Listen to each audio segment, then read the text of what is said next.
হাতে একটা বিশাল আকার ব্যাগ, যেটা একমতো টেনে নিয়ে বেড়াচ্ছে ও। গন্তব্য কোথায় জানে না। কিছুক্ষণ আগে এতিমখানার কর্তৃপক্ষ এতিমখানা থেকে ওর নামটা বাদ দিয়েছে। ঢাকার একটি এতিমখানায় বড় হয়েছে তিথি। বাবা মা আত্মীয় স্বজন বলতে তেমন কেউই নেই ওর। আমাদের ভয়েস অফ নয়ন ইউটিউব চ্যানেলের রোমান্টিক লাভ স্টোরি গল্প শুনতে এখনই আমাদের চ্যানেলটি সাবস্ক্রাইব করে রাখুন। ধন্যবাদ।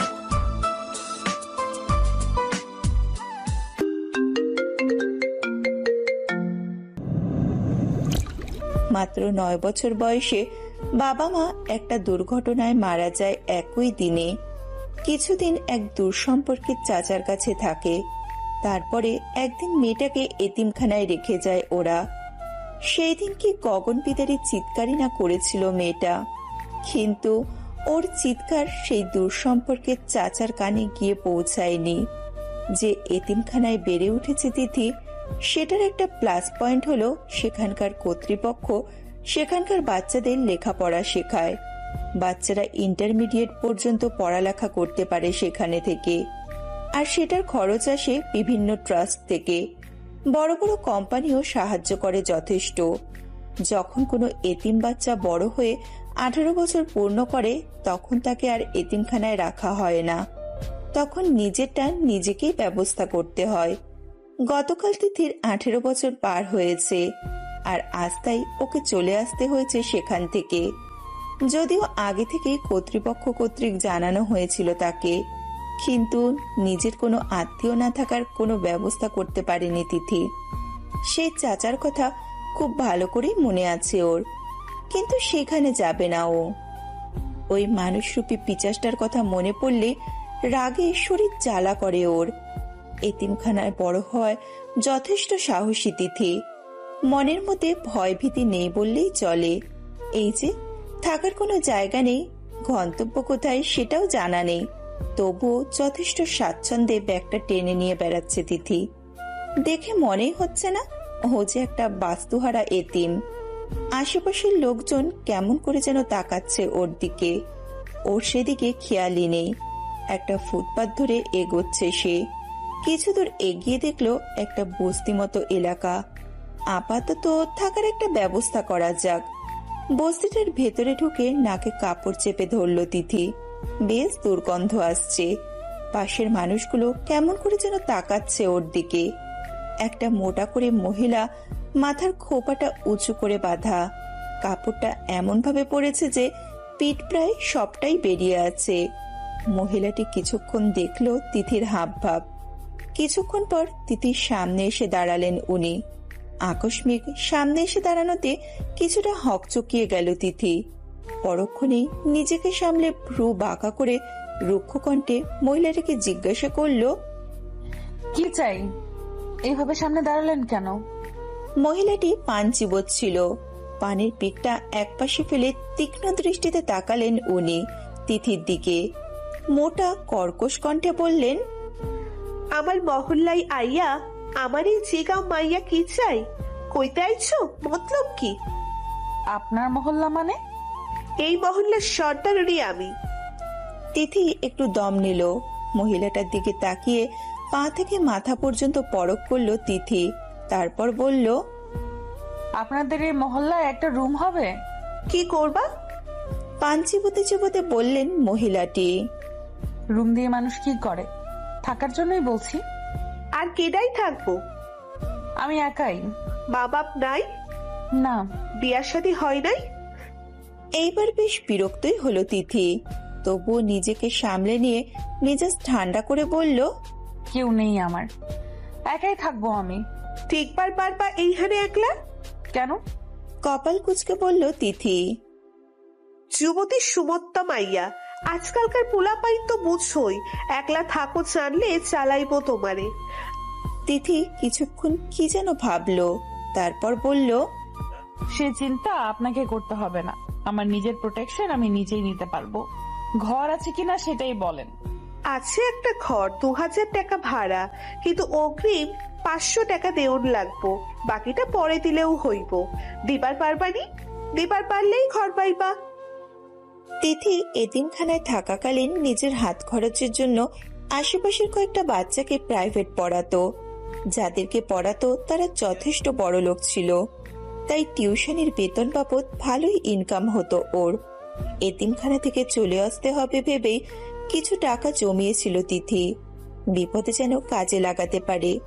এই মুহূর্তে অনেকগুলো টাকাই আছে ওর কাছে, যা দিয়ে প্রায় 2 মাস কেটে যাবে ওর নির্বিঘ্নে। মহিলাটি চোরে ধমকিয়ে বলল, কি গো মাইয়া, সুপ মাইরা রইছো কে? টাকা থাকলে কও, ঘর দি, নাইলে আগে বাড়ো। ফাও পেশাল পারবার পারুম না। তিথি বলল, টাকা আছে আমার কাছে, আপনি ঘর দেন আগে। আহো আমার লগে। তিথি মহিলাটির পেছন পেছন গেল। মহিলাটি একটা ঘরের সামনে গিয়ে দরজাটা খুলে তিথিকে নিয়ে ঘরে গেল। ঘরটার অবস্থা খুবই খারাপ, চারিদিকে নোংরা। তিথিকে ঘরটা দেখিয়ে মহিলা বলল, থাকবার পারবা তো এইখানে? খুব পারবো। ঘরটা মনোযোগ সহকারে দেখতে দেখতে বলল তিথি, কেমনে থাকবা? তোমার লগে ওই ব্যাগটা ছাড়া দিয়ে কিচ্ছু নাই, কেমনে কি করবা? তিথি মহিলার কথাকে পাত্তা না দিয়ে ব্যাগ থেকে 2000 টাকা বের করলো। পুরোটাই মহিলার হাতে দিয়ে বলল, পুরো 1 মাসের ভাড়া অগ্রিম দিয়ে দিলাম, এনেন ধরেন। মহিলার তিথির দিকে পলকহীনভাবে তাকিয়ে থেকেই টাকাটা ওর হাত থেকে নিল। নরম গলায় তিথিকে বলল, কইতে আইসো মাইয়া তুমি? এতিমখানা থেকে। কেন, তোমার বাড়ি ঘর নাই? এতিমখানায় ছিলা কেন? এতিমখানায় মানুষ কেন থাকে খালা? মহিলাটি আর কিছু বলল না। মেয়েটার জন্য দরদ হতে লাগলো মহিলাটির। কিছুক্ষণ অপলক তাকিয়ে দেখলো সে তিথিকে। উচ্চতা প্রায় 5 ফুট 3 হবে। দেহের গড়ন যথেষ্ট ছিপছিপে। উজ্জ্বল শ্যামলা বর্ণের মেয়েটি, চোখ দুটো বড় টানা টানা। চেহারায় মায়া মায়া একটা ভাব আছে। মহিলাটাকে এক দৃষ্টিতে নিজের দিকে তাকিয়ে থাকতে দেখে তিথি বলল, কি দেখেন খালা? কই কিছু না তো। নিজের চোখ দুটো অন্যদিকে ফিরিয়ে নিল মহিলাটি। তারপর বলল, ওই যে সামনে ঘরটা দেখতাছো, ওইটা আমার ঘর। কিছু লাগলে আমারে ডাক দিও মাইয়া। আর কেউ কিছু কইলে বা পোলাপাইতে যদি বিরক্ত করে, তাইলে শুধু আমারে একবার ডাকবা। আমার নাম জমিলা। দেখবা এই জমিলা ওগুলো এমন হাল করুম সে বাপের জন্মে ভুলবার পারবো না। তিথি কিছু বলল না। মহিলাটি চলে যেতে লাগলো। কি যেন মনে করে আবারও পিছন ঘুরে বলল, কি গো মাইয়া, নাম কি তোমার? তিথি। ঘরটা দেখতে দেখতেই জবাব দিল তিথি। বিকেল পেরিয়ে প্রায় সন্ধ্যা নামতে শুরু করেছে। সারাদিন কিছু খাওয়া হয়নি। পেটের খিদে প্রাণ যায় যায় অবস্থা। তিথি দ্রুত বাইরে বেরোলো। বাজারে গিয়ে একটা বালতি, মগ, জগ, কয়েকটা হাঁড়ি পাতিল, বাটি, ঘটি, একটা মাদুর, কিছু হাট বাজার আর কিছু অত্যাবশ্যকীয় জিনিস কিনলো সে। হোটেলে গিয়ে 2টো রুটি আর একটু ডাল ভাজি কিনে নিয়ে রুমে ফেরত এলো সে। রুটি 2টো খেয়ে বালতি ভরে পানি এনে রুমটা ভালো করে পরিষ্কার করে ঝকঝকে করে ফেললো। মাদুরটা ফ্লোরে বিছিয়ে ব্যাগ থেকে একটা মোটা কাঁথা আর একটা চাদর বের করে এরপর বিছিয়ে নিল। সাথে একটা বালিশও আর একটা পাতলা কাঁথা একপাশে রাখলো গায়ে দেওয়ার জন্য। ব্যাস হয়ে গেল ওর থাকার জায়গা। রাতের খাবার জন্য টুকটাক তরিতরকারি কিনে এনে নতুন হাঁড়িতে চাপিয়ে চুলায় বসিয়ে দিল। শুরু হলো ওর নতুন দিন, নতুন যাত্রা। সারাদিনের অনেক ধকল গেছে ওর ওপর দিয়ে। বিছানায় গা এলিয়ে দিতে ঘুম বাবাজি এসে ওর চোখ দুটো দখল করে দিল। মাঝরাতে হঠাৎ করেই ধরফড়িয়ে ওঠে তিথি। আবারও সেই স্বপ্নটা দেখেছে ও, যেটা প্রায় প্রতি রাতেই দেখে থাকে সে। মোবাইলটা বের করে দেখে প্রায় 3টে বাজে। টিউশনের টাকা দিয়ে একটা বাটন সেট কিনেছিল তিথি, সেটাই বের করলো ও। আবারও শুয়ে পড়ল তিথি। ঘুম আসছে না। চোখ দুটো বন্ধ করে নিয়েছে যেন ঘুম আসে, কিন্তু না, চোখ শুধু সেই আসছে যে ছিল তার ছোটবেলার খেলার সাথী। চোখটা বন্ধ করলে এখনো ওর মুখটা চোখে ভাসে স্পষ্ট। তিথি জানে না সে এখন কোথায় আছে, জানে না কিরকম দেখতে হয়েছে, তিথি এও জানে না সেই বন্ধুটি তাকে মনে রেখেছে কিনা। তিথি শুধুই জানে এই বন্ধুটিকে সে প্রাণের চাইতেও বেশি মিস করে। শত কাকের কর্কশ ডাক, বস্তিবাসীর অকথ্য কুকথা আর হট্টগোলের শব্দে ঘুম ভাঙে তিথির। চোখ দুটো ডলতে ডলতে বাইরে বেরোয় সে। ওকে বের হতে দেখে জমিলা এগিয়ে এলো ওর দিকে, বলল, ঘুম কেমন হইল মাইয়া? জি খালা, ভালো হয়েছে। রাইতে কোনো সমস্যা হয় নাই তো? না, কোনো সমস্যা হয় নাই। ওদেরকে কথা বলতে দেখে বস্তির আরো কয়েকজন মহিলা এগিয়ে এলো ওদের দিকে। জমিলাকে লক্ষ্য করে বলল, মাইয়াটা এরা জমিলা বউ? আগে তো কোনদিন দেখি নাই, নয়া নাকি? হো, কাইলকাই উঠছো এই ঘরে? তিথির রুমের দিকে ইশারা করে বললেন জমিলা। বেলা 10টার দিকে ঘরের দরজা লাগিয়ে একটা ফাইল আর সাইড ব্যাগ হাতে নিয়ে বেরিয়ে গেল তিথি। ফাইলের ভিতর তার এসএসসি আর এইচএসসি সার্টিফিকেট আর কতগুলো দরকারি কাগজ। এগুলো নিয়ে বেরিয়ে গেল তিথি। উদ্দেশ্য চাকরি খোঁজা। সারাদিন এইদিক ওইদিক ঘোরাঘুরি করেও তেমন কোনো লাভ হলো না তিথির। কোথাও কোনো কাজ নেই। যে কয়েকটা কাজের সন্ধান ও পেয়েছে সেখানেই গিয়েছে, কিন্তু লাভ হয়নি। ওর যে শিক্ষাগত যোগ্যতা সেটা যায় না কাজের সাথে। স্নাতক সম্মান পাস ছাড়া কোনো জব নেই আজকাল। ইন্টার পাশে চাকরি খোঁজা আর মরিচিকার পিছনে ঘোরা প্রায় একই রকম মনে হচ্ছে তিথির কাছে। তবুও হাল ছাড়বে না তিথি। যেভাবেই হোক একটা কাজ ওকে জোগাড় করতেই হবে, না হলে চলবে কিভাবে? সারাদিন বাইরে ঘোরাঘুরি করে কাজের জন্য এইদিক ওইদিক ছোটাছুটি করে সন্ধ্যায় ক্লান্ত শরীর নিয়ে ঘরে ফিরেছে তিথি। শরীরটা বেশ দুর্বল লাগছে ওর। রান্না করতে ইচ্ছে করছে না। বেশ খিদেও পেয়েছে। পেটের খিদে পেটে নিয়ে বিছানায় গা এলিয়ে দিল তিথি। ঘুমেটা যে পাড়ি জমালো কিছুক্ষণের মধ্যেই। এশার আজানের কিছুক্ষণ পরই ঘুম ভেঙে গেল তিথির। আড়মোড়া দিয়ে উঠে বসলো ও। চারিদিকটাই কিছুক্ষণ চোখ বুলিয়ে বাইরে গিয়ে দাঁড়ালো তিথি। ওর ঘর থেকে কিছুটা দূরে একটা জটলা বাঁধা। কি হচ্ছে বুঝতে চেষ্টা করলো ও। কিছু বোঝার আগেই সেই জটলা থেকে একটা বিদঘুটে কণ্ঠ ভেসে আসলো। ওই দেখ, কি সুন্দর মাইয়া, নয়া মাল মানা হইতেছে। আয় তো দেখি মালটা কেডা। আরো কয়েকজন একই কথার তালে তাল মিলালো। তিথি দাঁড়িয়ে আছে এখনো। কয়েকজন ছেলে এগিয়ে এলো তিথির কাছে। দেখেই বোঝা যাচ্ছে মা বাবার অবাধ্য হয়ে উচ্ছন্নে যাওয়া বখাটে ছেলে ওরা। তাসের আড্ডা দিচ্ছিল, জুয়া খেলছিল হয়তো। ওদেরকে আসতে দেখে তিথি নিজের ঘরের দিকে পা বাড়ালো। সাথে সাথে একটা ছেলে বলে উঠল, ওই মাইয়া দাঁড়া, যাস কই? আমরা আইতেছি, দেহস নাই? তিথি দাঁড়িয়ে গেল। পিছনে ফিরে ওদেরকে দেখলো কিছুক্ষণ। ছেলেগুলো এতক্ষণে ওর সামনে এসে দাঁড়িয়েছে। তিথি বলল, আমাকে দিয়ে আপনাদের কি দরকার? দরকার মেলা। নাম কি তোর? নতুন আমদানি নাকি? ভদ্রভাবে কথা বলুন। শক্ত গলায় বলল তিথি। ছেলেগুলো হু হু করে হেসে দিল। হাসতে হাসতে একজন আরেকজনের গায়ে ঢলে পড়তে পড়তে বলল, হুনচর্নি তোরা? মালটা আম করে ভদ্রতা শিখাইতে আইছে। হা হা করে আবারও বিদঘুটে হাসি হাসতে লাগলো। তিথির কাজ জ্বালা করছে। এখানে দাঁড়িয়ে থেকে লাভ নেই, রান্না করতে হবে ওকে। তিথি চলে যেতে নিলে খপ করে একজন ওর হাতটা ধরে ফেললো। তিথি রক্তচক্ষু নিয়ে হাতটার দিকে তাকালো একবার। লোকটি বলল, তোর হাত দেখি মেলা নরম। এত নরম হাত তো জীবনেও দেখি নাই। তোরাও ধরিয়া দেখ একবার, ধরিয়া শান্তি পাবি। অন্যদেরকে ইঙ্গিত করে বলল ছেলেটা। বাকিরা যখন আসলো তিথির হাতটা ধরতে, মাথাটাই বিগড়ে গেল ওর। এক ঝটকায় হাতটা ওদের কাছ থেকে ছাড়িয়ে দৌড়ে নিজের রুমে চলে গেল। বিশালাকৃতির বটিটা নিয়ে আবারও ঘর থেকে বাইরে এসে দাঁড়িয়ে হুঙ্কার দিয়ে বলতে লাগলো, আয়, এবার কে আসবি? আমার হাত ধরার খুব শখ, তাই না? আমার হাত খুব নরম। একে অপরকে দাওয়াত দিতেছিস আমার হাত ধরার জন্য? আয়, তোর কত সাহস! আজ এই নরম হাত দিয়ে এত করে কয়টা যদি কুত্তারে না খাওয়াইছি, তাই আমার নাম তিথি না। রাগে তিথির শরীর কাঁপছে।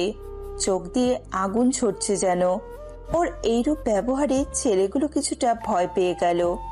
বটি হাতে থাকায় ভয়ের মাত্রাটা কিছুটা বেশি। তবুও ছেলেগুলো নিরাপদ দূরত্ব রেখে বলল, ওই মাইয়া, আমগরে ডর দেখাস? আমগরে বড়ি দেখাস? জানোস আমরা কার লোক? আমরা রনি ভাইয়ের লোক। রনি ভাই কেডা জানোস?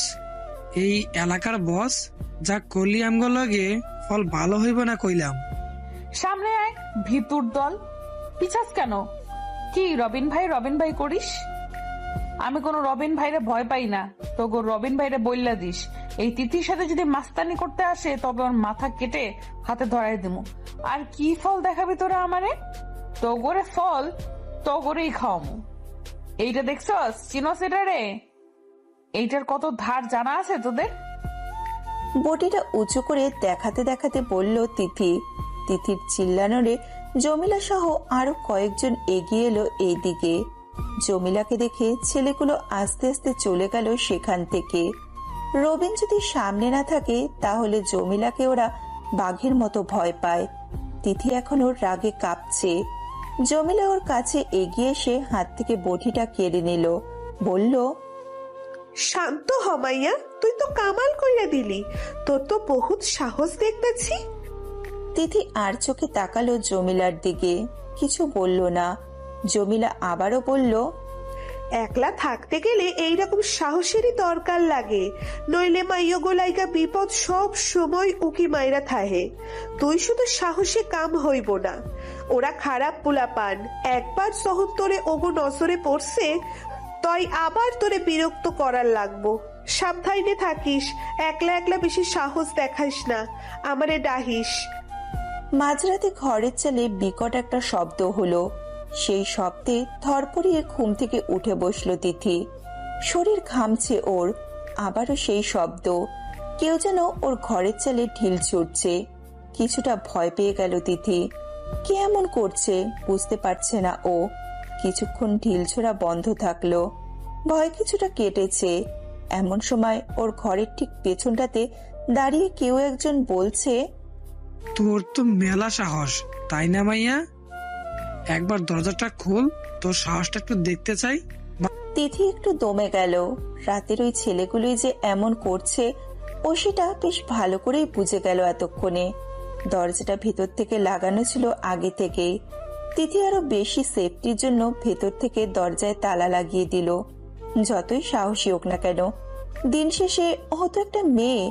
এই মাঝরাতে ওদের সামনে পড়া মানে এই জীবন থেকে ওর সুন্দর স্বপ্নটা মুছে যাওয়া।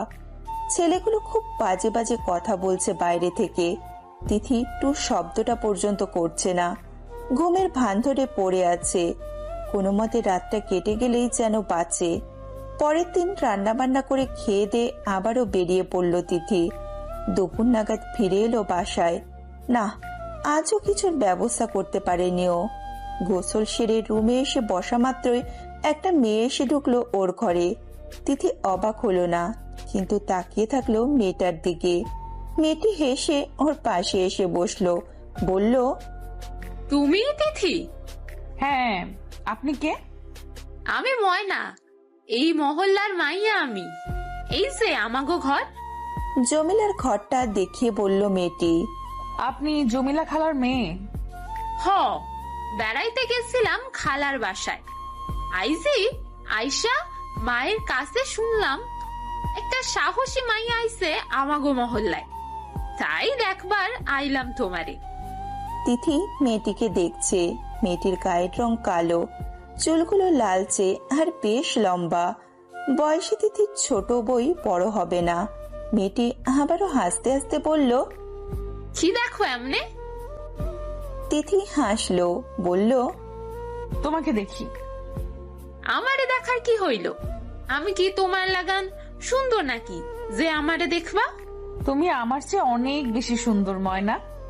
দুইজনেই হেসে দিল। তিথি সহজে হাসে না, তবে হাসলে কেউ ওর দিক থেকে চোখ ফেরাতে পারবে না। হাসলে ওর গালে টোল পড়ায় হাসিটা সহজেই সকলের চোখে পড়ে। বিকালে বাজারে গেল তিথি। বাজার করতে হবে। বাজার থেকে ফেরার পথে তিথি দেখলো রাস্তার একপাশে গতকালের ছেলেগুলো বসে তাস খেলছে।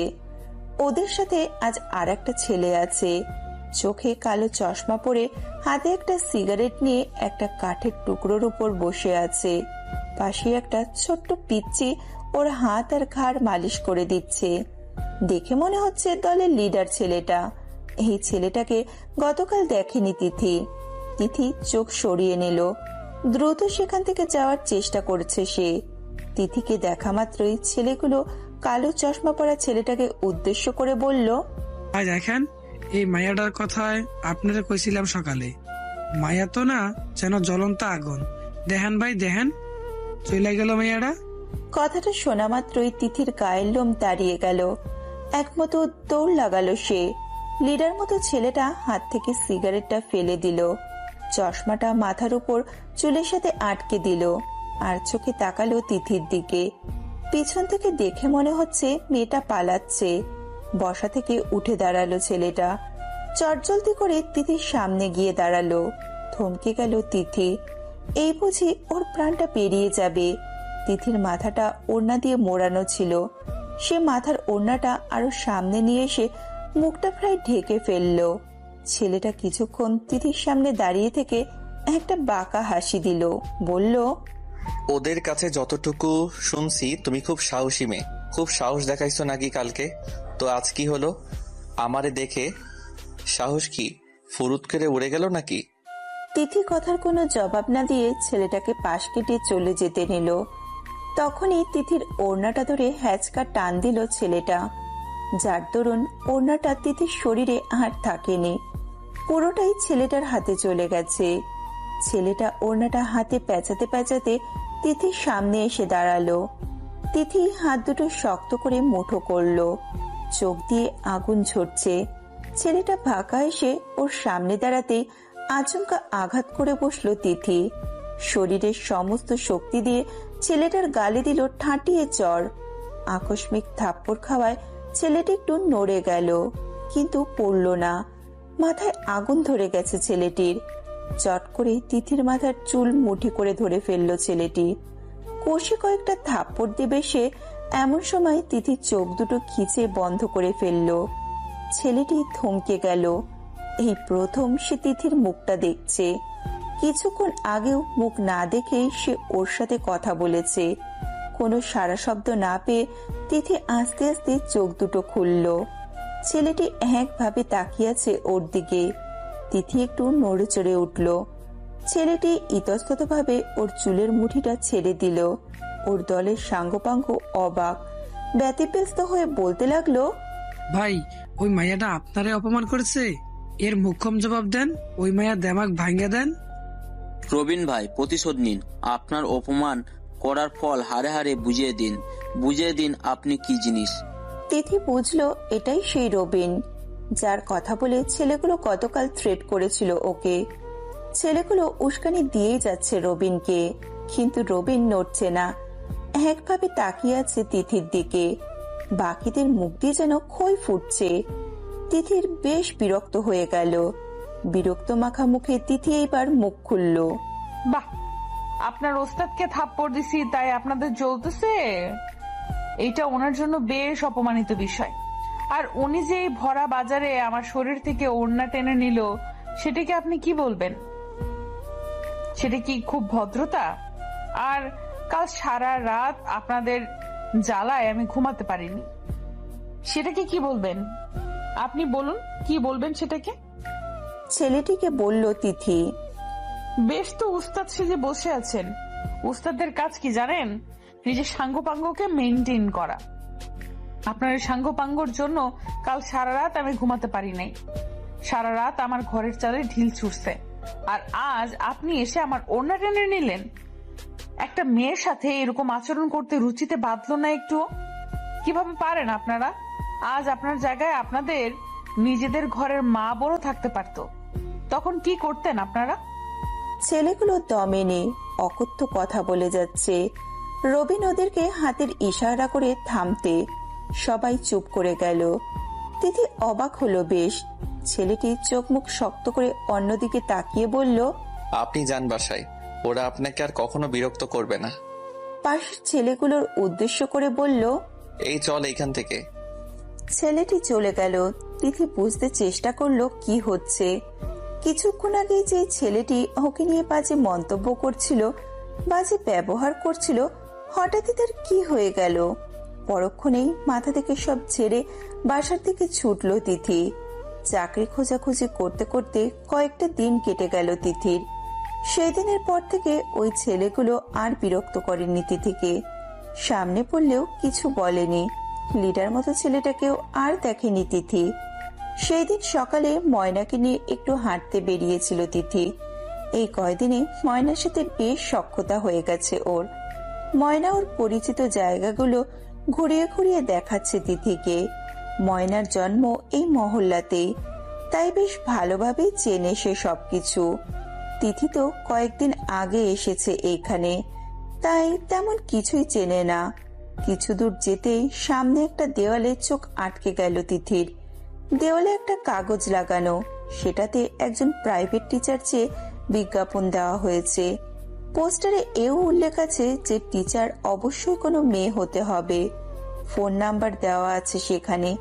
তিথি ফোনটা বের করে চট করে নাম্বারটা টুকে নিল, কিন্তু কল করলো না। বাসায় ফিরে কল করবে। এই মুহূর্তে কোনো চাকরি না পাওয়ায় টিউশনিটা খুব ভালোই হবে। বাসায় ফিরে রুমটা পরিষ্কার করতে লাগলো তিথি। বস্তির রুম, যতই পরিষ্কার করুক না কেন অপরিচ্ছন্নই লাগে। আশেপাশেও বাজে দুর্গন্ধ। একটা চাকরি জোগাড় করতে পারলে এখান থেকে চলে যাবে তিথি। রাতের কাজকর্ম সেরে ফোনটা হাতে নিয়ে বসলো তিথি।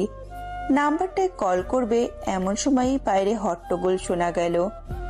দিন আর রাত বলতে কিছুই নেই, সারাক্ষণই বস্তিতে হট্টগোল লেগেই থাকে। তিথি সেই চিন্তা বাদ দিয়ে নিজের কাজে মন দিল, কিন্তু না, বাইরের চেঁচামেচির আওয়াজ বেড়েই চলেছে। ফোনটা বিছানায় রেখে বাইরে বেরোলো তিথি। জমিলার রুমের সামনে বেশ বড়সড় একটা জটলা। কেউ একজন আর্তনাদ করে কাঁদছে। কণ্ঠটা পরিচিত মনে হতে লাগলো তিথির কাছে। আর একটু সামনে এগোতেই দেখলো জমিলা বিলাপ করে কাঁদছে। আশেপাশের মানুষগুলো কিছু একটা ব্যাপার নিয়ে বাজে বাজে কথা বলছে। তিথি বোঝার চেষ্টা করছে কি হয়েছে। পাশে দাঁড়িয়ে থাকা একজন অর্ধবয়স্ক মহিলাকে জিজ্ঞেস করতে জানতে পারলো জমিলার মেয়ে ময়না সেই দুপুরের আগে বাইরে গিয়েছিল, এখনো ফেরেনি। বেশ অবাক হলো তিথি। আজ সকালেই সে ময়নাকে নিয়ে ঘুরে বেরিয়েছে। অজানা কোনো ভয়ে আশঙ্কায় জমিলা নিজের মেয়ের জন্য কাঁদছে। অনেকেই অনেক বাজে কথা বলছে, কেউ আবার ময়নার চরিত্র নিয়েও কথা তুলছে। রাত প্রায় 11টা ছুঁই ছুঁই। ময়না এখনো ফেরেনি। ময়নার জন্য বড্ড খারাপ লাগছে ওর। সে চিন্তাতেই আর টিউশনির ফোনটা করা হয়ে ওঠেনি। আরো প্রায় আধা ঘন্টা কেটে গেল। তিথি জমিলার মাথায় পানি ঢালছে। বেচারি হেঁচকি তুলে কাঁদছে। কিছুক্ষণ পর পর প্রায় বেহুশ হয়ে যাচ্ছে। বস্তির অনেকেই ময়নাকে খুঁজে বেড়াচ্ছে, কিন্তু কেউই এখনো কোনো খবর পায়নি। একটা বাইকের শব্দে সামনে তাকালো তিথি। সেই রবিন নামের ছেলেটা এসেছে। আশ্চর্য ব্যাপার হলো, রবিনের বাইকের পেছন থেকে ময়না নামছে। মাথাটা নিচু করে সামনে এগোতে লাগলো ও। ময়নাকে নামিয়ে আর এক মুহূর্ত দাঁড়ালো না সে, চলে গেল সাথে সাথেই। জমিলা মেয়েকে দেখে যেন প্রাণ পেল। দৌড়ে গিয়ে মেয়েটাকে জড়িয়ে ধরে হাউমাউ করে কাঁদতে লাগলো। তিথির দৃষ্টি তখনও রবিনের যাওয়ার দিকে। খুব রাগ লাগছে ওর রবিনের প্রতি। ও নিশ্চয়ই কিছু করেছে ময়নার সাথে। ওরা হচ্ছে সমাজের ভাইরাস। ওরা কখনো মানুষের ক্ষতি ছাড়া ভালো কিছু করতে পারে না। আশেপাশের মানুষগুলো কানাকানি শুরু করে দিয়েছে। একটা ছেলের সাথে এত রাতে ময়না ফিরেছে, ব্যাপারটা সুবিধার না। জমিলা ময়নাকে সামনে বসিয়ে কাঁদতে কাঁদতে বলছে, কই গেছিলি মা? এত রাত করলি কেন? তোর লাইগা আমার কত চিন্তা হইতাছিল, তোরে কেমনই বুঝাই আমি। আবারও হু হু করে কেঁদে দিল জমিলা। ময়না কিছু বলতে যাবে, ঠিক তখনই একজন রোগা পাতলা মাঝবয়সী লোক এসে ময়নার চুলের মুঠি ধরে ময়নাকে আচমকাই হ্যাচকায় টান মারল। টানের বেগ এতটাই ছিল যে ময়না ছিটকে গিয়ে পড়ল তিথির পায়ের সামনে। তিথির পায়ের সামনে পড়ে ময়না হসপুটে গোঙাচ্ছে। তিথি সেটা সহ্য করতে না পেরে ময়নাকে টেনে তুলতে লাগলো। সেই লোকটা আবারও এসে হ্যাচকার টানে ময়নাকে নিয়ে গেল। হেলো পাথারে মারতে লাগলো ময়নাকে। ময়না কেঁদেই যাচ্ছে। তিথি কি করবে বুঝতে পারছে না। জমিলা দৌড়ে এসে ময়নাকে টানতে টানতে বলল, কি করতেছেন আপনি? মাইয়াডারে এমনে মারতেছেন কেন? জিগা তোর মাইয়া কই গিয়েছিল আজ? কাল লাইগা ডলাডলি কইরা এই নাপাপ শরীর নিয়ে ফিরাছে। ওই পুরার লাইগা কি কি কইরাছে জিগা তোর মাইয়ারে। ময়না আশ্চর্য হয়ে নিজের বাবার দিকে তাকালো। অস্ফুট ভাবে বলল, চুপ কর হারামজাদি, তোর ওই নাপাপ মুখে আমার বাপ বলে কইবি না। বলে আবারও তেড়ে গেল ময়নার দিকে। জমিলা মেয়েকে নিজের পেছনে আড়াল করতে করতে বলল, পাগল হইয়া গেছেন আপনি। এই যে কই মদটা একটু কম গেলেন, কথা ঢুকে না কানে? আইস নিজের মাইয়ারে নিয়া কি সব কইতেছেন ধারণা আছে আপনার? কি কইলি মাতারি? আমি মদ গিলি ভালো করি, তাতে তোর বাপের কি? মদ খাবো, গেঁজা হবো, যা ইচ্ছা তাই খাবো, তোর জলে কেন? ওই মায়ারে জিগা কই আছে? জমিলা রক্তবর্ণ চোখে একবার নিজের স্বামীর দিকে তাকিয়ে পরক্ষণেই নিজের মেয়ের দিকে ফিরলেন। রেগেই মেয়েকে জিজ্ঞাসা করলেন, কই ছিলি সারাদিন? এত রাইতে ওই পুলারে নিয়ে আইলি কেন? কি আকাম করছুস? মায়ের কথায় ময়না কেঁদে দিল। কাঁদতে কাঁদতে বলল, ওই রবিন ভাই আইস আমারে বাঁচাইছে মা, না হলে আমার মরা লাশটাও বোধহয় কোনোদিন খুঁজা পাইতা না তোমরা। মেয়ের কথায় আশ্চর্য হয়ে গেল জমিলা আর ওর স্বামী। তিথিও যেন অবাক হওয়ার চূড়ান্ত সময় পৌঁছে গেল। পরের দিন সকালে খাওয়া দাওয়া শেষে ফোনটা হাতে নিল তিথি। কল দিবে কি দিবে না এই ভেবে কলটা দিয়েই দিল। রিং হতে হতে একটা সময় কেটে গেল, কেউ ধরল না। আবারও ডায়াল করলো তিথি। 2 বার রিং বাজতেই ফোনটা রিসিভ করলো কেউ। সামান্য কেশে ধীরে ধীরে তিথি বলল, হ্যালো। জি, কে বলছেন আপু? একটা সুরেলা মিষ্টি কণ্ঠধারী একটা মেয়ে জবাব দিল। তিথি ভনিতা না করে বলল, আসলে আমি একটা বিজ্ঞাপন দেখেছিলাম, আপনাদের হয়তো কোনো প্রাইভেট টিচার নেই, সেজন্যই কল দিয়েছি। ও আচ্ছা, আপনি অপেক্ষা করুন, আমি আপুকে ডেকে দিচ্ছি। তিথি অপেক্ষা করলো। কিছুক্ষণ পর কেউ একজন এসে ফোনটা ধরলো। আপনি পড়াতে চান প্রাইভেট? সেই জন্যই তো ফোনটা দেওয়া। আচ্ছা, ফোনে কথা না বলে আমরা সরাসরি কথা বলি। কিভাবে? আপনাকে আমি আমার বাসার অ্যাড্রেস দিচ্ছি, এই ঠিকানায় চলে আসুন বিকেলে, তখনই কথা হবে। আচ্ছা। একটা ভালো 3 পিস পরলো তিথি। ব্ল্যাক আর ব্লু কম্বিনেশনের জামাটা। মাথাটা সুন্দর করে বেঁধে হিজাব করে নিল। মুখে একটুখানি ক্রিম দিয়ে, ঠোঁটে হালকা পিঙ্ক কালারের লিপস্টিক দিয়ে চোখে কাজল টেনে নিল। ছোট আয়নাটাতে আরেকবার পরখ করে নিল নিজেকে। একদম পারফেক্ট লাগছে নিজেকে। সাইড ব্যাগটা হাতে নিয়ে দরজায় তালা ঝুলিয়ে বেরিয়ে পড়ল তিথি। ওই মহিলার দেওয়া অ্যাড্রেস মতো এগোচ্ছে তিথি। কিছু দূর যেতেই দেখলো ওই রবিন নামের ছেলেটা রাস্তার পাশে বাইকের উপরে শুয়ে আছে। কারোর পায়ের শব্দে চোখ মেলে তাকালো রবিন। তিথিকে দেখতে পেয়ে তাড়াহুড়ো করে উঠে পড়ল বাইক থেকে। তিথির দিকে তাকিয়ে খুবই গভীরভাবে কিছু একটা পর্যবেক্ষণ করতে লাগলো সে, যেটা খুবই অসহ্য লাগলো তিথির কাছে। বিরক্তি নিয়ে চোখ সরিয়ে আরো জোরে হাঁটা শুরু করলো সে। কিছুটা এগিয়েই রিক্সা পেয়ে গেল তিথি। সেটাতেই উঠে পড়ল। রবিন পিছনে আছে কিনা দেখার জন্য পিছনে তাকালো সে। এইসব বকাটে ছেলেদের বিশ্বাস নেই। না, রবিন আগের জায়গাতেই বসে আছে, তবে দৃষ্টি তিথির দিকে। বাসার সামনে এসে রিক্সা থেকে নেমে ভাড়া দিয়ে বিদায় দিল রিক্সাওয়ালাকে। একটা বড় গেটের দিয়ে ভিতরে ঢুকে চোখ ছানা বড়া হয়ে গেল তিথির। এত বড় বাসা, সামনে 2 পাশে দুটো ফুলের বাগান। দেখেই বোঝা যাচ্ছে বাগানটা খুব যত্ন নেওয়া হয়। বাসার একপাশে অনেকগুলো ফলের গাছও আছে। সারি পেতে দাঁড়িয়ে আছে সেইগুলো। তিথি এক পা করে এগোতে লাগলো সামনে। এমন সময় কোত্থেকে একটা কুকুর এসে তিথির সামনে দাঁড়িয়ে হুঙ্কার করতে লাগলো। তিথি ভীষণ ভয় পেয়ে গেল। তিথির অবচেতন মন শুনতে পাচ্ছে কুকুরটা ওকে বলছে, কোন সাহসে এইখানে আসছিস তুই? আমার কাছ থেকে অনুমতি না নিয়ে কেমন করে ঢুকলি বাসায়? আজ তোর একদিন কি আমার একদিন? তোরে আজ আমি আমার কুত্তা বন্ধুদের নিয়ে একসাথে আহার করবো। আমাকে কুত্তা সমাজে তোর আজ বলি দিমু। কুকুরটি এখনো ঘেউ ঘেউ করেই যাচ্ছে। তিথি ঢোক গিলে এক পা করে পিছোচ্ছে। কুকুরটি তেড়ে আসতে লাগলো ওর দিকে। তখনই একটা বাচ্চা মেয়ের মিষ্টি গলা ভেসে আসলো। সে বলল, হেই টমি, সি ইজ আওয়ার গেস্ট, ওকে ছেড়ে দাও। গেস্টদের সাথে বাজে বিহেভ করলে আমাদের বদনাম হবে। যাও এখান থেকে। কুকুরটি কি বুঝলো কে জানে, মাথাটা নিচু করে সেখান থেকে চলে গেল। তিথি যেন হাঁপ ছেড়ে বাঁচল।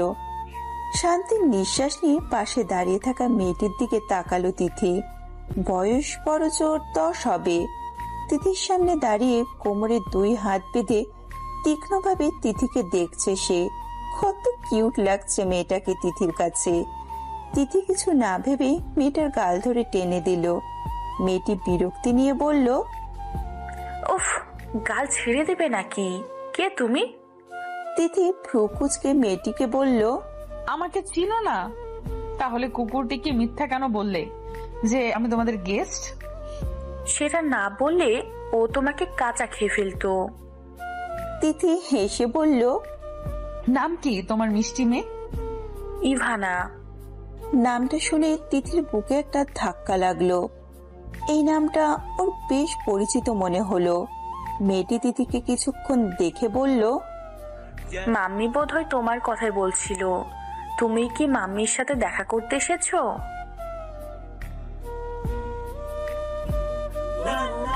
আমার মাই তো আমার মাম্মি। তিথি হাসলো, বলল, আমি হয়তো তোমার মাম্মির সাথে দেখা করতে এসেছি। মেয়েটি গম্ভীর মুখে বলল, চলো ভেতরে। তিথিকে ভিতরে নিয়ে সোফায় বসতে বলে মেয়েটি ভেতরে চলে গেল। তিথি সোফায় বসে আর চোখে তাকালো চারপাশটায়। বেশ গোছানো বাসা, অনেক দামি দামি শোপিস দিয়ে সাজানো চারিদিকটায়। প্রচন্ড রকমের ধনী ওরা, বাসা দেখেই বোঝা যাচ্ছে। কিছুক্ষণ পর মেয়েটির মা আর একজন তিথির বয়সী মেয়ে বেরিয়ে এলো রুম থেকে। তিথি ওদের দেখে দাঁড়িয়ে পড়ল। আসসালামু আলাইকুম। ওয়ালাইকুম সালাম। হালকা হেসে জবাব দিল মেয়েটির মা। তিথি ওনাকে পলকহীন ভাবে দেখতে লাগলো। বেশ সুন্দরী মহিলা। 9-10 বছরের একটা মেয়ে আছে, ওনার দেখে বোঝাই যাচ্ছে না। তিথিকে নীরব থাকতে দেখে মহিলা বললেন, নাম কি তোমার? তিথি। শুধু তিথি? আগে পিছে কিছুই নেই? তিথি হাসলো, বলল, যার আগে পিছে কোনো শক্ত খুঁটি নেই, তার নামের আগে পিছে কিছু থাকলেই কি আর না থাকলেই বাকি। মানে? অবাক হয়ে বললেন মহিলাটি। তিথি মেহবুব। পাশে থাকা মেয়েটি বলল, তোমাকে দেখে তো মনে হচ্ছে তুমি আমার বয়সী হবে। পারবে পড়াতে? কাকে পড়াতে হবে? আমার মেয়ে ইভানার জন্য টিচার খুঁজছিলাম। ও এবার ক্লাস 5-এ পড়ে। ও অবশ্য আরো কয়েক জায়গায় প্রাইভেট কোচিং করে, কিন্তু এই বছরটা খুবই ইম্পর্টেন্ট ওর জন্য, তাই আমরা এক্সট্রা ভাবে ওকে সময় দিতে চাচ্ছি। মেয়েটির মা বলল, আমি আগেও অনেককে প্রাইভেট পড়িয়েছি, আশা করছি পারবো। ও কিন্তু ইংলিশ মিডিয়ামে পড়ে, ওর পড়াটা আলাদা। তিথি হাসলো। মহিলাটি বলল, তুমি কিসে পড়ো? অনার্সে অ্যাডমিশন নিয়েছি এবার, ক্লাস শুরু হয়নি এখনো। আমার বোন রিয়ানা অনার্সে পড়ে। সেও পারতো ওকে পড়াতে, কিন্তু নিজের আন্টির কাছে সে পড়তে চায় না, তাই আমরা বিজ্ঞাপন দিয়েছি বাইরে। ওকে 2 বেলা পড়াতে হবে তোমায়, সকালে একবার আর বিকেলে একবার। সপ্তাহে 1 দিন তো বন্ধ থাকবেই। তোমার প্রয়োজন মতো ছুটিও পাবে। মাসে 6,000 টাকা দিব বেতন বাবদ। যদি রাজি থাকো তবে আগামীকাল থেকেই পড়াতে পারো। এই মুহূর্তে তিথির কাছে এই অফারটা যেন মেঘনা চাইতেও বৃষ্টির মতো মনে হলো। আরো কিছুক্ষণ আলোচনা পর্ব সেরে ঠিক হলো প্রথম শিফট সকাল 6টা থেকে 7টা আর দ্বিতীয় শিফট বিকাল 5টা থেকে সন্ধ্যে 6টা পর্যন্ত পড়াবে। আরো কিছুক্ষণ কথাবার্তা বলে চলে এলো তিথি। এই তিথি, ওই বউ পুতুলটা আমাকে দে। না, এইটা আমার পুতুল, আমি দিব না কাউকে। মুখ বাঁকা করে বলল তিথি। পরক্ষণেই কিছু একটা ভেবে আবারও বলল, যদি তোমার ওই বর পুতুলটা আমাকে দাও তাহলেই আমি তোমাকে এই বউ পুতুলটা দিব। ছেলেটি কিছুক্ষণ কি যেন ভাবলো, তারপর হেসে বলল, শোন, তোর এই বউ পুতুলটার সাথে আমি আমার বর পুতুলটার বিয়ে দেই, চল। বিয়ে দিলে কি হবে? অবাক হয়ে বলল তিথি। ওদেরকে বিয়ে করাবো আমরা, তারপর আমার বর পুতুলটা তুই নিবি আর তোর বউ পুতুলটা আমি নিব, বুঝলি? তিথি হেসে বলল, আচ্ছা। অবশেষে পুতুলের বিয়ে সম্পন্ন করে নিজেদের মধ্যে পুতুল বদল করে নিল ওরা। ছেলেটি বলল, তুই বড় হলে তোর তো বিয়ে হয়ে যাবে, আমিও বিয়ে করব, তখন কি হবে? অবাক হয়ে তিথি বলল, কি হবে? শোন, আমরা যদি অন্য কাউকে বিয়ে করি তখন ওরা যদি আমাদের পুতুলটা কেড়ে নেয় আর যদি কখনো ফেরত না দেয়। নিজেদের প্রিয় পুতুল হারানোর ভয় জেকে বসলো দুজনের মাথায়। তিথি একটা বুদ্ধি বের করে বলল, শোনো, আমরা অন্য কাউকে বিয়ে করব না, তুমি আমারে বিয়ে করবা আর আমি তোমারে বিয়ে করব, তাহলে আর কেউ আমাদের পুতুল আমাদের কাছ থেকে নিতে পারবে না। ছেলেটি একটা মিষ্টি হাসি হেসে বলল, ঠিক বলছিস। পুরো শরীরটা ঘেমে একাকার হয়ে গেছে তিথির। এতক্ষণ স্বপ্নের শহরে ঘুরে এসেছে সে। প্রায় রাতে সে নিজের হারানো দিনগুলো দেখতে পায়, অতীতে ফিরে যায় কিছুক্ষণের জন্য। যতক্ষণ স্বপ্নে থাকে ততক্ষণ যেন সবই ঠিক থাকে। ঘুমটা ভেঙে গেলে মনটা ব্যথায় ভরে যায় তিথির। পুরনো সেই বন্ধুটাকে বেশ মনে পড়ে তিথির। সেই বন্ধুটি ওর অস্তিত্বে মিশে আছে, কিন্তু এই অস্তিত্বের খোঁজ কি তিথি কখনো পাবে? কেন হারিয়ে ফেললো ওর প্রাণপ্রিয় বন্ধুটাকে? কেন একটা ঝড় এসে সবটা হলুদ পালট করে দিল? চোখ দুটো ভিজে গেছে তিথির। ঘরের লাইটটা জ্বালিয়ে নিজের বিশাল ব্যাগটার কাছে গেল। কাঁপা কাঁপা হাতে ব্যাগটা খুলে বের করবে সেই পুতুলটা। এক দৃষ্টি তাকিয়ে আছে সে এই পুতুলটার দিকে। এই পুতুলটাই ওর প্রাণপ্রিয় বন্ধুর একমাত্র স্মৃতি। বন্ধুটাকে তো ও হারিয়ে ফেলেছে, কিন্তু প্রাণ থাকতে এই পুতুলটাকে সে হারাতে দেবে না। পুতুলটায় কিছুক্ষণ হাত বুলালো তিথি। চোখ থেকে পানি ঝরছে এক ফোঁটা দুই ফোঁটা করে। পুতুলটাকে পরম আবেশে ছুঁয়ে দিয়ে ভেজা গলায় বলল, তোমার দেওয়া পুতুলটা আমি এখনো নিজের কাছে রেখে দিয়েছি, শুধু তোমাকে রাখতে পারলাম না। তুমি কোথায় আছো? কেন আমাকে ছেড়ে চলে গিয়েছিলে সেদিন? আমার কথা কেন ভাবলে না একটু? আচ্ছা, আমার কথা কি তোমার মনে আছে? ভুলে গেছো আমায়? আমি তোমায় ভুলিনি, বিশ্বাস করো, ভুলতে পারি না। মনে পড়ে তোমাকে, খুব মনে পড়ে। পুতুলটাকে নিজের বুকের সাথে জড়িয়ে ধরে তিথি। এইটা ওর অভ্যাস। পুরনো সেই প্রিয় বন্ধুটিকে এই পুতুলটার মাঝেই খুঁজে পায় সে। ভোরে ফজরের আজান কানে আসার সাথে সাথে ঘুম ভেঙে যায় তিথির। চোখ দুটো ডলতে ডলতে বাইরে বের হয়ে শরীরটাকে টান দেয়। ওয়াশরুমে গিয়ে ফ্রেশ হয়ে হুজু করে নামাজ সেরে নেয় তিথি। নামাজ থেকে উঠে কিছুটা সময় হাঁটাহাঁটি করে রেডি হয়ে বেরিয়ে পড়ে ইভানাকে পড়ানোর উদ্দেশ্যে। ইভানাদের বাসায় পৌঁছাতে 10 মিনিট লেট হয়ে যায় তিথির। সবার সাথে সৌজন্যতামূলক ব্যবহার করে ইভানার রুমে গিয়ে ওকে পড়াতে শুরু করে। ইভানা মেয়েটা খুবই মিষ্টি একটা মেয়ে, 8-10টা বাচ্চাদের মতো ইচড়ে পাকা নয় মোটেও। পড়ালেখাতেও বেশ ভালো মেয়েটা। একদিনেই বুঝে গেছে তিথি। ইভানা পড়ার এক ফাঁকে তিথির দিকে তাকায়। তিথি তাকিয়ে আছে ওর দিকে। ইভানা বলে, কি দেখেন ম্যাম? তিথি কিছুটা নড়ে চড়ে বলে, কই কিছু দেখি না তো, তুমি পড়ো। ইভানা আবারও পড়ায় মনোযোগ দেয়।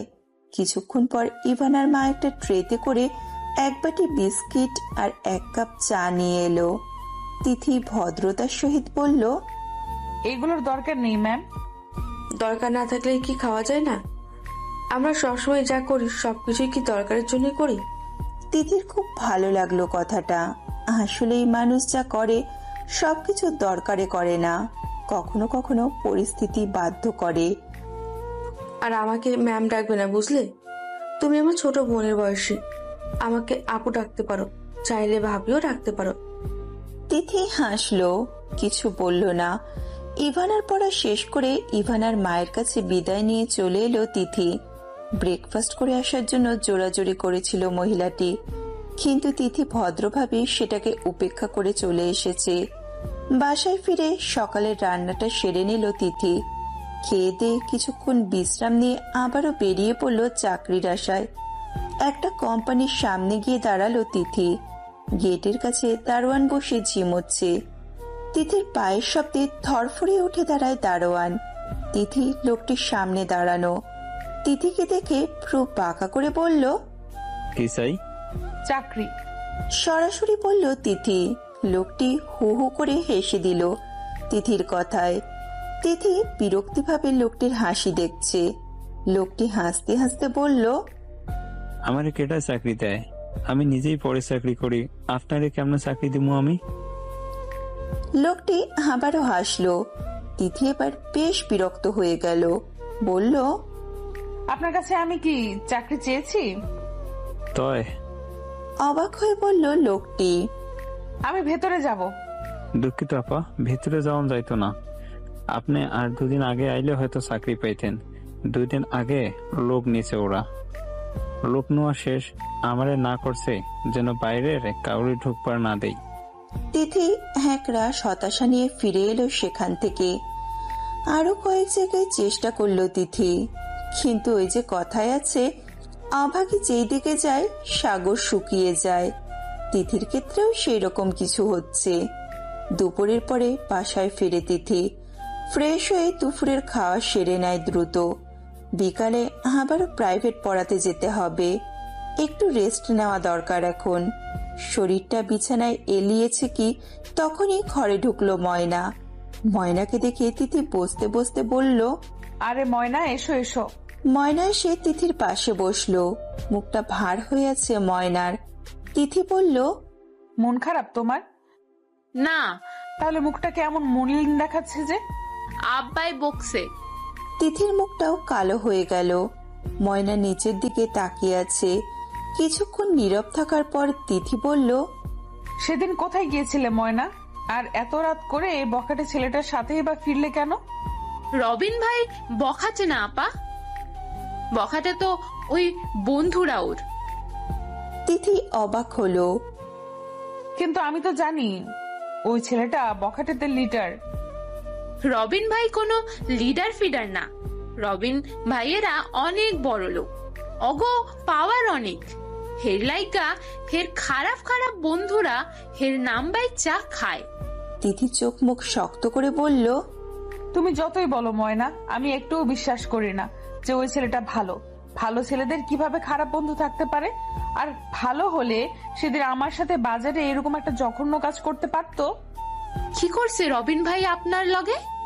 যা করেছে সেটা খুবই জঘন্য কাজ। তোমার কি হয়েছিল সেদিন? ময়না মাথা নিচু করে ফেলল। বলল, সেই দিন আমি দুপুরের দিকে দোকানে গেছিলাম। দোকান থেকে যখন বাসায় আসমু তখন দেখি একটা লোক সাপের খেলা দেখাইতেছে। অনেক মানুষ খেলা দেখতেছিল তখন। আমিও গেছিলাম খেলা দেখতে। বিকালে খেলা শেষ হইল। আমি ফিরতে নিলে দেখি আমার হাত কেউ ধইরা রাখছে। অনেক টানাটানি কইরাও ছুটতে পারছিলাম না। যখনই চিৎকার দিমু তখনই ওই পোলাগুলো আমার মুখে রুমাল চাইপা ধরলো। পোলাগুলো মানে? অনেকগুলো ছেলে ছিল? হ। নিচের দিকে তাকিয়ে বলল ময়না। তিথি আটকে উঠল। বলল, তোমার কোনো ক্ষতি করেনি তো ওরা? কি হয়েছিল তারপর? আমার যখন জ্ঞান আইলো তখন দেখলাম রাইত হইয়া গেছে। একটা ঘরের মধ্যে বন্দি আমি কানতে লাগলাম জোরে জোরে, কিন্তু কেউ আইলো না আমারে বাঁচাইতে। ময়না একটু থামলো। জোরে জোরে কয়েকটা নিঃশ্বাস নিয়ে আবারও বলল, একটু পরে শুনি বাইরে থেকে কয়েকজন বলা বলি করতেছে আমারে নাকি আগে নষ্ট করব, এরপর আমারে মাইরা ফেলাইবো। ময়না কেঁদে দিল এটুকু বলে। তিথি আতঙ্কিত চোখে তাকিয়েছে ময়নার দিকে।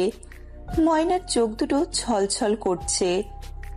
আমারে ওরা ঘরে বন্দি কইরা থইছে তখন ভাঙা বেড়া দিয়া। রবিন ভাইরে দেখা আমিও ভাবলাম হেও মনে হয় ওগুর লগে আইছে।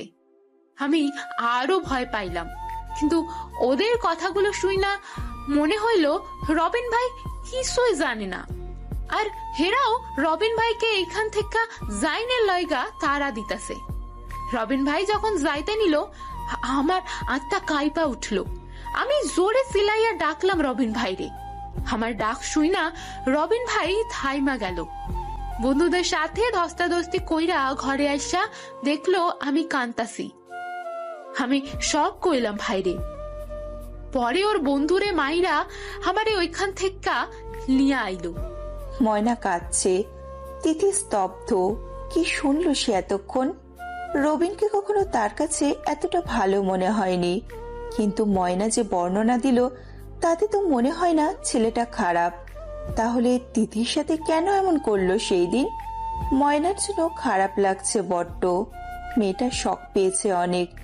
বিকালে ইভানাকে পড়ানোর উদ্দেশ্যে রওনা করলো তিথি। হেঁটেই যাচ্ছে সে। একটু আগেই বেরিয়েছিল তিথি, যেন হেঁটে গিয়ে টাইমটা মেনটেন করতে পারে। রিক্সা করে গিয়ে টাকাগুলো খরচ করতে যাচ্ছে না সে। ইভানাকে পড়ানো শেষ করে ফিরতে নিলে ইভানার মা তিথিকে বলল, বসো তিথি, কথা বলি তোমার সাথে। সন্ধ্যা হয়ে গেছে ভাবি, আমাকে ফিরতে হবে। কোনো সমস্যা হবে না ফিরতে, অনেক রাত পর্যন্ত মানুষ যাতায়াত থাকে রাস্তায়। রিয়ানাও তাল মিলালো সাথে। অগত্যা বসতে হলো তিথিকে। তোমার কে কে আছে তিথি? শান্তভাবে জিজ্ঞাসা করলো ইভানার মা। তিথি একটা তাচ্ছিল্যের হাসি হেসে বলল, আমার কেউ নেই ভাবি। কেউ নেই মানে? আমার এই দুনিয়াতে কেউ নেই, আমি এতিম। বুকে ব্যথা অনুভব করলো ইভানার মা। 9 বছর থেকে এতিমখানায় ছিলাম। কিছুদিন আগে 18 বছর পার হওয়ায় সেখান থেকে চলে আসতে হয়েছে আমাকে। সেখান থেকে ইন্টার পাস করেছি, ভার্সিটিতে অ্যাডমিশন নিয়েছি। রিয়ানা আর ইভানার আম্মু দুইজনেই বড় রকমের শখ খেলো। তিথি একটা এতিম মেয়ে, কেউ নেই দুনিয়াতে মেয়েটার। তবুও মেয়েটা কিভাবে এতটা হাসি খুশি থাকে? ইভানার মা ব্যথিত কণ্ঠে আবারও বলল, এখন কোথায় থাকো তুমি? বস্তিতে। বাতাসের বেগ বেড়ে চলেছে, সেই সাথে মনের ঝড়টাও আস্তে আস্তে বাড়ছে। এই মনের ঝড়ের সাথে কেউ কখনো পেরে ওঠে না।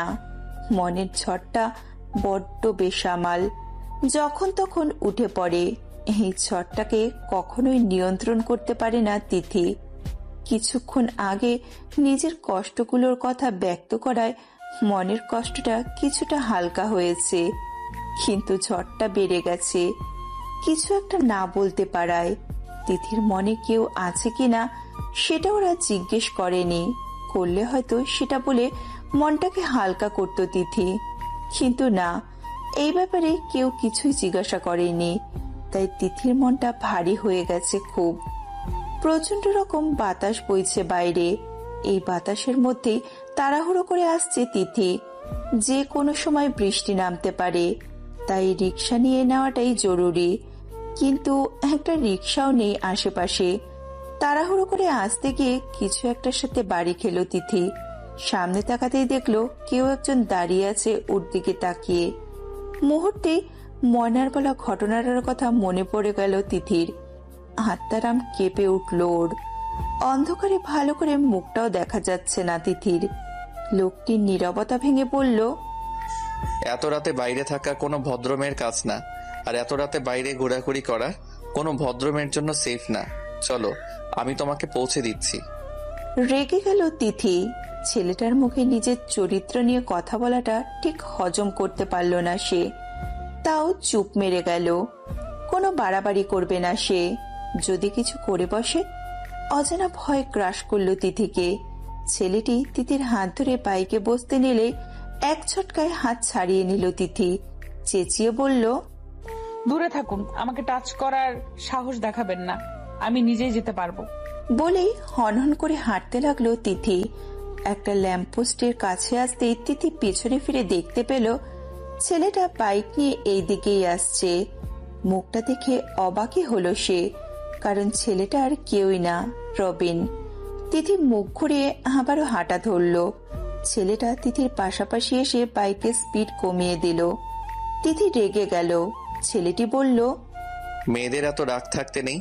এত রাতে এই ঝোড়ো হাওয়ায় নিজেকে ঠিক রাখতে পারবে তো? তিথি কিছু বলছে না, এক মনে হেঁটেই যাচ্ছে। একসময় রবিন বিরক্ত হয়ে বলল, তোমাকে দেখে ভালো মেয়ে মনে হয়েছিল, তাই সাহায্য করতে এসেছিলাম। আমাকে যদি মেয়েদের পিছন ঘোরা ছেঁচড়া ছেলেদের মতো ভাবো তাহলে ভুল ভাববে। তিথি দাঁড়িয়ে গেল, চোখ মুখ শক্ত করে বলল, কে বলেছে আমাকে সাহায্য করতে? যান নিজের কাজে, আর আমাকে শান্তিতে যেতে দিন। রবিন আকস্মিক রেগে গিয়েও কিছু বলল না, চলে গেল সেখান থেকে। তিথি যেন হাঁপ ছেড়ে বাঁচল। নিজের গন্তব্যে পা বাড়ালো সে।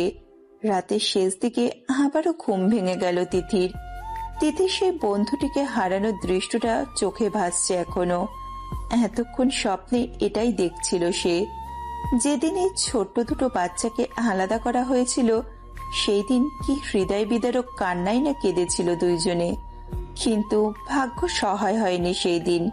তিথি আবারও ঘুমানোর চেষ্টা করে, কিন্তু ঘুম ধরা দেয় না তার দুই চোখে। উঠে পড়ে তিথি। কিছুক্ষণ পর ফজরের আজান দেবে। আজ খুব ব্যস্ত থাকবে তিথি। আজ থেকে কলেজে যাবে সে, ক্লাস অ্যাটেন্ড করবে। যদিও তিথি জানে সে রেগুলার ক্লাস করতে পারবে না, তবুও তো একটা অন্যরকম অনুভূতি তো আছেই। সকালে ইভানাকে প্রাইভেট পড়িয়ে সরাসরি বাসায় চলে আসে সে। গোসল সেরে হোটেল থেকে পরোটার ভাজি কিনে এনে খেয়ে নেয় আগে। রান্না করেনি আজ, সময় নেই রান্না করার মতো। তিথি একটা পিঙ্ক কালারের 3 পিস পরে নেয়। পিঙ্ক কালারের হালকা লিপস্টিক, চোখে কারো কাজল আর হিজাব পরে বেরিয়ে পড়ে তিথি। গন্তব্য তার ভার্সিটি যাওয়া। আজ তার প্রথম ক্লাস। ফুরফুরে মেজাজ নিয়ে ভার্সিটি গিয়ে পৌঁছায় তিথি। ভার্সিটির ক্যাম্পাসে বসে একটা বইয়ের দিকে একধানে তাকিয়ে আছে তিথি। দেখে মনে হচ্ছে খুব মনোযোগ সহকারে বই পড়ছে সে। কিছুক্ষণ আগে ক্লাসে অ্যাটেন্ড করেছিল তিথি। একজন স্যার এসে সকলের সাথে পরিচয় পর্ব সেরে বিদায় নেয় কিছুক্ষণের মধ্যে। প্রথম দিন হওয়ায় কোনো ক্লাস হবে না, সেটাও জানিয়ে দেওয়া হয়। তিথির পরিচিত কেউ নেই এখানে, কাউকে চেনে না সে। যতক্ষণ ক্লাসে ছিল চুপচাপ বসে মনোযোগ দিয়ে স্যারের কথাগুলো শুনছিল শুধু। এখনো চুপচাপ বসে আছে। কিছুক্ষণ এইভাবে বসে থেকে উঠে পড়ল বাসার উদ্দেশ্যে। ভার্সিটির গেট দিয়ে বের হয়ে ডানে মোড় ধরে এগোতে থাকলো তিথি। হেঁটেই বাসায় যাবে সে, হাতে যথেষ্ট সময় আছে। রিক্সা করে গেলে বাসা পর্যন্ত 30 টাকা ভাড়া নেবে। শুধু শুধু টাকা খরচ করতে চায় না সে। বলা তো যায় না কখন কি প্রয়োজন। বাসায় এসে গোসল করার উদ্দেশ্যে বাথরুমে গেল তিথি। বস্তির বাথরুম বলতে যা বোঝায় আর কি, পুরুষ মহিলা একই সাথে অর্ধনগ্ন হয়ে গোসল করছে। একই সাথে অনেক মহিলা পুরুষ গিজগিজ করছে গোসলখানাটায়। দুপুরবেলা হওয়ায় ভিড়টা বেশি হয়ে গেছে সেখানে। তিথি তো কাক গিনগিন করছে দেখেই। গোসল না করে রুমে চলে আসতে উদ্যত হলো তিথি। একজন বয়স্ক মহিলা তিথিকে ফেরত আসতে দেখে বলল, ওই মাইয়া যাওগা এ আহো আমাগো লগে নাই হ্যাঁ লাও আইয়া কিছু হইব না। বেড়া মানুষ দেহকা শরমে কিচ্ছু নাই, আমরাই আহো আহো। তিথি বিনিময়ে কিছুই বলল না। বিরক্ত ভাব নিয়ে ফিরে এলো রুমে। কাজ জ্বালা করছে ওর। বস্তির মানুষগুলোর মধ্যে ন্যূনতম সেন্স বলতে নেই। কিভাবে অর্ধনগ্ন হয়ে পুরুষ মহিলা মিলে একসাথে গোসল করছে, আবার ওকেও ডাকছে কতগুলো পুরুষের মাঝে দাঁড়িয়ে গোসল করতে। ভাবতেই কাক গুলিয়ে উঠছে তিথির। একটা চাকরি পেলে কবেই চলে যেত এখান থেকে। বিকালে গোসলখানা ফাঁকা হলে সালোয়ার কামিজ নিয়ে গোসল করতে ঢোকে তিথি। গোসল শেষ করে এসে ভাত খেয়ে রেডি হয় দ্রুত। এমনিতেই আজ অনেক দেরি হয়ে গেছে, তাই রিক্সা নিয়ে চলে আসে ইভানাদের বাসায়। ইভানাদের বাসাটা অনেক বড়, সেই হিসাবে মানুষ খুবই কম দেখেছে তিথি। এত বড় বাসা দেখে ওর মনে প্রশ্ন জাগে, এই বাসায় কে কে থাকে। ইভানাকে পড়ানোর এক ফাঁকে রিয়ানা আসে ইভানার রুমে। রিয়ানাকে দেখে একটা সৌজন্যতার হাসি হেসে তিথি বলে, বসুন প্লিজ। রিয়ানা হেসে বলে, আমি তোমার বয়সী হব তিথি, আমাকে তুমি করেই বলতে পারো। তিথি হেসে মাথা নেড়ে সম্মতি জানায়। রিয়ানা তিথিকে কিছুক্ষণ ভালো করে দেখে, তারপর শান্ত গলায় বলে, তোমাকে দেখে মনেই হয় না তুমি এতিমখানার মেয়ে, মনে হয় তুমি অনেক ভালো একটা ফ্যামিলির মেয়ে। তিথি হেসে বলে, এতিমখানায় বড় হলে কি কেউ ভালো ফ্যামিলির হয় না? সে হয়, কিন্তু এতটুকু বলে কিছু একটা চিন্তা করে রিয়ানা। তিথি হেসে কথা ঘুরিয়ে বলে, তুমি ইভানার খালা তাই না? ও তিথি, খালা বলো না প্লিজ, নিজেকে কেমন বুড়ি বুড়ি লাগে। চোখ মুখ কুচকে বলে রিয়ানা। তিথি হেসে দেয়। রিয়ানা বলে, তুমি খুবই অদ্ভুত তিথি, তোমার এত দুঃখ এই দুনিয়াতে কেউ নেই তোমার, তাও কথায় কথায় কিভাবে হাসতে পারো তুমি, আমি খুবই অবাক। এবারেও তিথি কিছু বলল না, বিনিময়ে শুধু নিঃশব্দে হাসলো। রিয়ানা প্রসঙ্গ পাল্টে বলল, সে যাই হোক, তুমি ঠিকই ধরেছ, আমি ইফানার খালামণি, ওর মা আমার আপন বড় বোন, এটা আমার দুলাভাইয়ের বাসা। সেটা আমি বুঝতে পেরেছি রিয়ানা। আর কি কি বুঝতে পেরেছো তুমি? তিথি কিছুক্ষণ কি যেন ভাবলো, তারপর বলল, আমি বুঝতে পেরেছি তুমি অনেক ভালো একটা মেয়ে। নিজের প্রশংসা শুনে রিয়ানা খুশি হয়ে গেল। ঠোঁটের কোণে হাসি ফুটিয়ে বলল, কিভাবে বুঝলে? তোমরা এতটা ধনী হয়েও আমার মতো একটা এতিমখানায় বড় হওয়া মেয়ের সাথে ভালো ব্যবহার করছো। আমি বস্তিতে থাকি শুনেও আমাকে একটুও ঘৃণা করনি, অবজ্ঞা করনি, উল্টো আমার সাথে ফ্রেন্ডলি বিহেভিয়ার করছো। এর থেকে কি প্রমাণ হয় না তুমি যথেষ্টই ভালো একটা মেয়ে?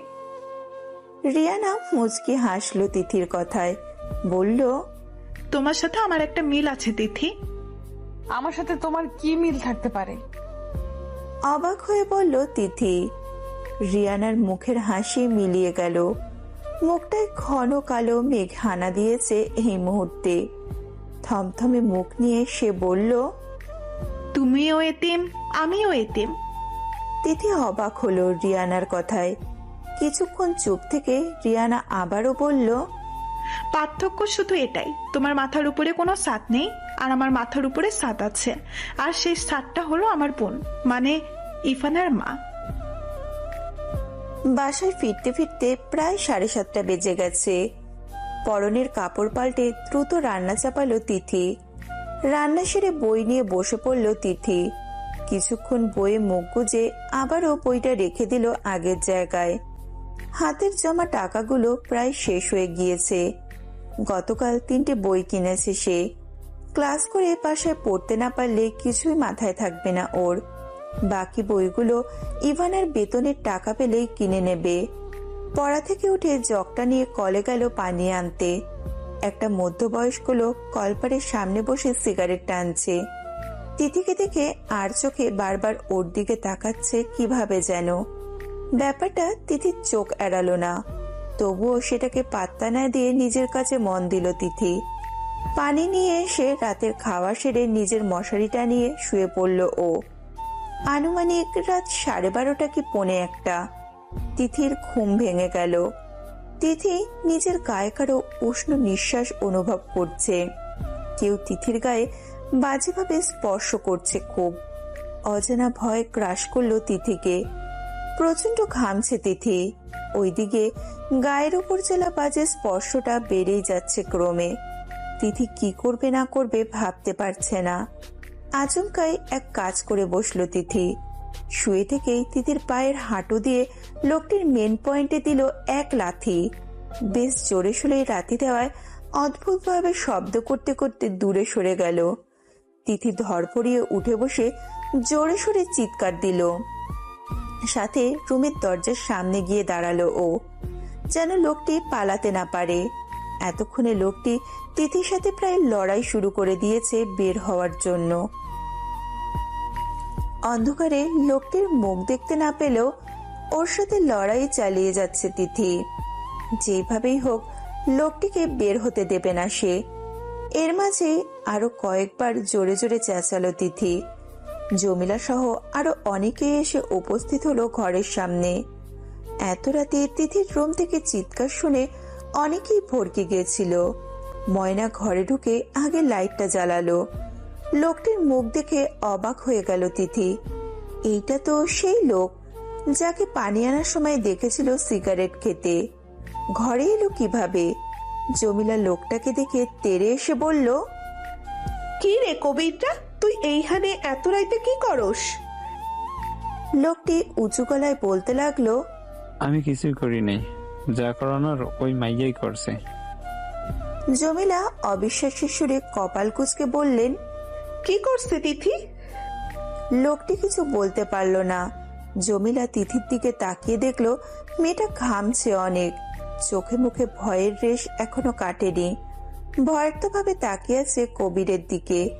জমিলা তিথিকে নীরব থাকতে দেখে বলল, কি মাইয়া, এই কবিরটা তোমার ঘরে কেন? তিথি করুণ চোখে তাকালো জমিলার দিকে। কিছুক্ষণ শান্ত থেকে পুরো ঘটনাটা খুলে বলল জমিলাকে। জমিলা চোখ মুখ শক্ত করে বলল, তোর তো খবর আমি নিয়ে আই সারমো কবিরটা রে। এর আগেই তুই বহুত আকাম করছো। বস্তির পুরানো লোক দেখা বহুত মাপ করছি তোরে, কিন্তু অহন তুই শেষ। খালি সকালটা ওইতে দে, দেখ আমি কি করবার পারি। ঘুমাও কেমনে মাইয়া? দরজাটা কেমনে লাগাও? দরজা ভালো কইরা লাগাইয়া ঘুমান লাগে জানো না এইটা? তিথি মাথা নিচু করলো। কিচ্ছু বলার মতো শক্তি ওর এই মুহূর্তে নেই। কিছুক্ষণ আগে ওর উপর দিয়ে কি হতে যাচ্ছিল সেটা ভেবে হাতকে উঠছে বারবার। জমিলা সেটা বুঝতে পেরে ময়নাকে বলল, ময়নালো, তুই আইসি তিথির লগে থাক, দরজাটা ভালো কইরা লাগাইয়া ঘুমাইবি, আমি গেলাম। জমিলা চলে গেল। যাওয়ার আগে কবিরকে টেনে হিচড়ে নিয়ে গেল সাথে। তিথি এখনো ঘোরের মধ্যেই আছে। যখনই মনে হচ্ছে আজ ওর সাথে খারাপ কিছু হতে যাচ্ছিল, তখনই কেঁপে কেঁপে উঠছে সে।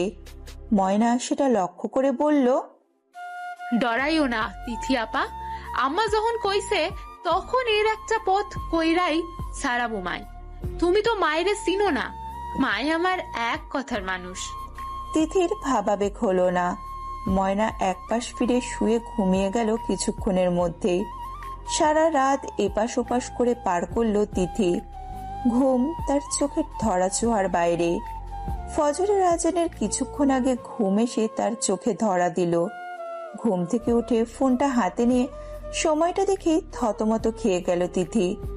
12:45 বাজে। মানে কি? টাইমটা কি নষ্ট হয়ে গেছে? চোখ কচলাতে কচলাতে বাইরে গেল সে। দুপুরের কড়া রোদ দেখে মনে হচ্ছে মোবাইলের টাইম ঠিকই আছে। তাহলে এতক্ষণ সে ঘুমিয়েছে, এও সম্ভব? আবার পরক্ষণেই ভাবলো তিথি সারা রাত না ঘুমানোর ফল এইটা। ইভানের প্রাইভেটের সাথে নিজের কলেজও মিস হলো আজ। ব্রাশটা হাতে নিয়ে গোসলখানার দিকে গেল সে। সেখানে যাওয়ার পথে পাশে কিছু একটা দেখে থমকে দাঁড়ালো তিথি।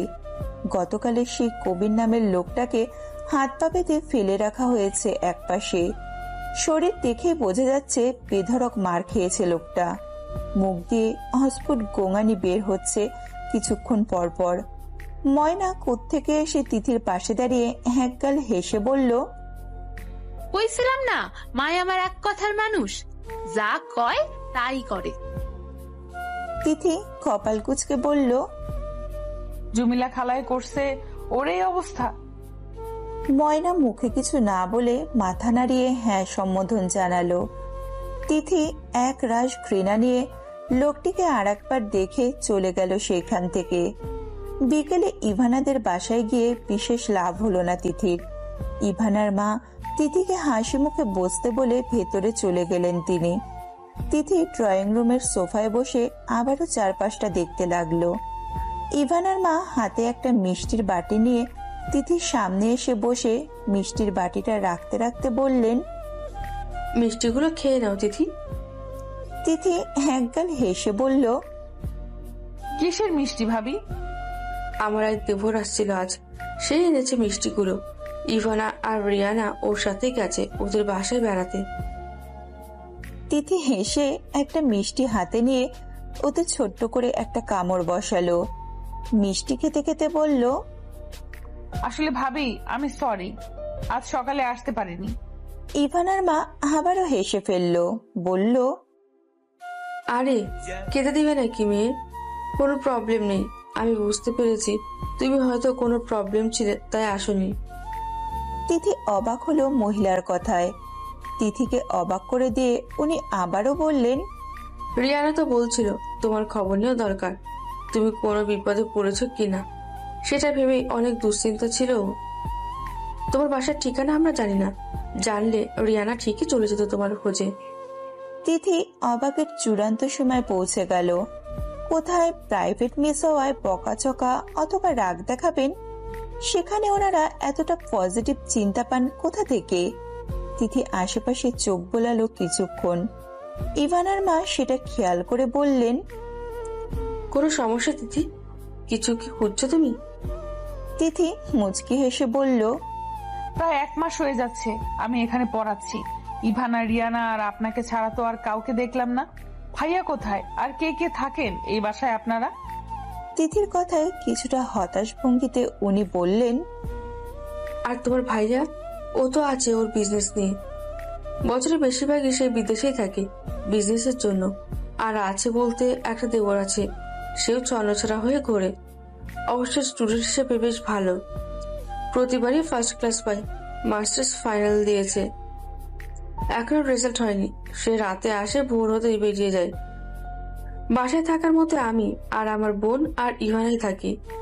তিথি মন খারাপ করে বলল, তাহলে আজ আপনি একা হয়ে গেলেন? তা ঠিক। মহিলা কিছু একটা ভাবতে লাগলেন। এরই মাঝে তিথি বললেন, আমি তাহলে আসি। ইভানারা আসলে আমাকে একটা ফোন দিবেন ভাবি। তিথি চলে যেতে নিলে ফট করে ইভানার মা বলে উঠল, আজ থেকে যাও না তিথি। তিথি ভেবাচাকা খেয়ে পেছনে তাকালো। ইভানার মাকে উদ্দেশ্য করে বলল, আমাকে বললেন কথাটা? উনি ভ্রুকুচকে বললেন, তুমি ছাড়া এখানে আর কেউ আছে নাকি? তিথি স্বাভাবিকভাবেই বলল, আসলে আমার মতো এতিমখানায় বড় হওয়া মেয়ে, এর মধ্যে আবার বস্তিতে থাকি আমি, আপনাদের বাসায় থাকার কথাটা কিভাবে বললেন? কথাটা ঠিক হজম হচ্ছে না আমার। ইভানাদের কিচেন রুমের এক কোনায় দাঁড়িয়ে আছে তিথি। ইভানার মা মনোযোগ সহকারে রান্না করে যাচ্ছে। তখন তিথিকে থাকতে বলার পর তিথির ওই রকম একটা নেগেটিভ উত্তরের আশা করেননি ইভানার মা।